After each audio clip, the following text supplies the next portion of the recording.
Hi guys, welcome back to my another mini vlog. ಏನು ಇವಳು ಮತ್ತೆ ಕ್ಯಾಮ್ರಾ ಇಟ್ಕೊಂಡು ಎಲ್ಲ ಹೊರಗಡೆ ಹೊರಟಿದ್ದಾಳೆ ಅಂತ ಅನ್ಕೊತಾ ಇದ್ದೀರಾ. ಇವತ್ತು ನನ್ನ ಮಗಳು ವ್ಯಾಕ್ಸಿನೇಷನ್ ಇದೆ, ಹಾಗಾಗಿ ಹೊರಟಿದ್ದೀವಿ. ಮೈ ಗಾಡ್, ನನ್ನ ಮಗಳು ಎದ್ಲು.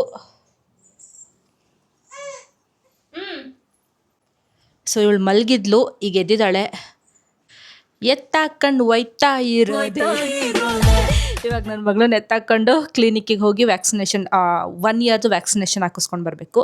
ಆ್ಯಕ್ಚುಲಿ ವ್ಯಾಕ್ಸಿನೇಷನ್ ಆಗ್ತಾರೋ ಹಾಕಲ್ವೋ ಗೊತ್ತಿಲ್ಲ, ಬಿಕಾಸ್ ಒಂದು ಎಡವಟ್ಟಾಗಿದೆ. ಅದೇನು ಅಂತ ನಾನು ಮುಂದೆ ಹೇಳ್ತೀನಿ. ಸೊ ಫಸ್ಟ್ ಇವಾಗ ಹೊರಡೋಣ ಬನ್ನಿ.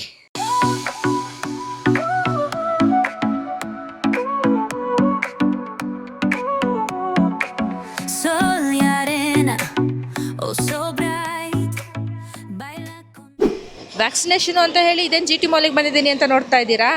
ನಾವು ಬಾಯಿ ಮುಚ್ಕೊಂಡಿದ್ದೀವಿ, ನಮ್ಮನ್ನ ಕೆಣಿಗ್ಬೇಡಿ.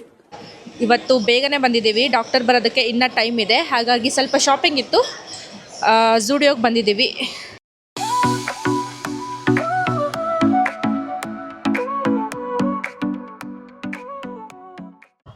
So guys, we are done with the shopping. ಇವಾಗ ಬಸವೇಶ್ವರ ನಗರಲ್ಲಿದ್ದೀವಿ, ಅಲ್ಲೇ ಇರೋದು ಕ್ಲಿನಿಕ್ಕು. ಸೊ ಇದು ಕ್ಲಿನಿಕ್ಕು ಸುಶ್ರುತ ಚೈಲ್ಡ್ ಕೇರ್ ಅಂತ. ಚೀಚಿ ಓಯ್ ಚೀಚಿ, ಇಂಜೆಕ್ಷನ್ ಕೊಟ್ರಾ?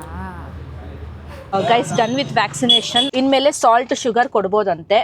ಸೊ ಅಂದರೆ ಸಾಲ್ಟ್ ಶುಗರ್ ಕೊಡಿ ಅಂದರೆ ಕಡಿಮೆ ಪ್ರಮಾಣದಲ್ಲಿ ಕೊಡಿ. ಆ್ಯಂಡ್ ಕಾಳುಗಳು, ಮೊಟ್ಟೆ, ಪ್ರೋಟೀನ್ ಅಂಶಗಳನ್ನೆಲ್ಲ ಡೈಲಿ ಇನ್ಮೇಲೆ ಕೊಡಿ ಅಂತ ಹೇಳಿದ್ದಾರೆ. ಮೇನ್ ಕನ್ಸರ್ನ್ ಇದ್ದಿದ್ದು ಅವಳು ವೆಯ್ಟು. ಸೊ ಸ್ವಲ್ಪ ಸಣ್ಣ ಇದ್ದಿದ್ದರಿಂದ ನನಗೆ ಅದೇ ಮೇನ್ ಕನ್ಸರ್ನ್ ಇದ್ದಿದ್ದು. ಡಾಕ್ಟರ್ ಸೆಡ್ ಕರೆಕ್ಟಾಗಿದ್ದಾರೆ ಅಂತ. ಆಗಲೇ ಹೇಳಿದ್ನಲ್ಲ, ಒಂದು ಎಡವಟ್ ಆಯಿತು ಅಂತ. ಎಡವಟ್ ಅಂದರೆ ಏನೂ ಇಲ್ಲ. 10 ಮಂತ್ಸಿಗೆ ಹಾಕೋ ವ್ಯಾಕ್ಸಿನೇಷನ್ ನಾನು ಅಂಗನವಾಡಿಲಿ ಹಾಕ್ಸಿದ್ದೆ. ಅಲ್ಲಿಗೂ ಇಲ್ಲಿಗೂ ಸ್ವಲ್ಪ ಡಿಫ್ರೆನ್ಸ್ ಇರುತ್ತೆ. ಅದೇನಂದರೆ ಅಂಗನವಾಡಿಲಿ MR ಹಾಕಿರ್ತಾರೆ, ಇಲ್ಲಿ MMR ಹಾಕ್ತಾರೆ. So to all the mothers ಆ ಟರ್ಮ್ ಏನು ಅಂತ ಗೊತ್ತಿರುತ್ತೆ. ಊಟ ಆಯ್ತಾ? ಸೊ ಈಗ ಸದ್ಯಕ್ಕೆ ಹೋಗಿ ಊಟ ಮಾಡೋಣ.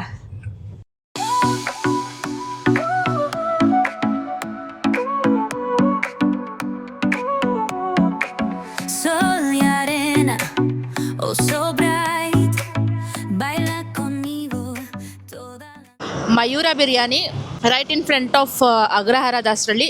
ಟೇಸ್ಟ್ ತುಂಬಾ ಚೆನ್ನಾಗಿದೆ, ನೆಕ್ಸ್ಟ್ ಟೈಮ್ ಟ್ರೈ ಮಾಡಿ. ಸೊ ಈ ವಿಡಿಯೋನ ಇಲ್ಲಿಗೆ ಎಂಡ್ ಮಾಡ್ತಾ ಇದ್ದೀನಿ. ಐ ಹೋಪ್ ನಿಮಗೆ ಈ ವಿಡಿಯೋ ಇಷ್ಟ ಆಯಿತು ಅಂತ. ಸಿಗ್ತೀನಿ ನೆಕ್ಸ್ಟ್ ವಿಡಿಯೋದಲ್ಲಿ. ಬಾಯ್.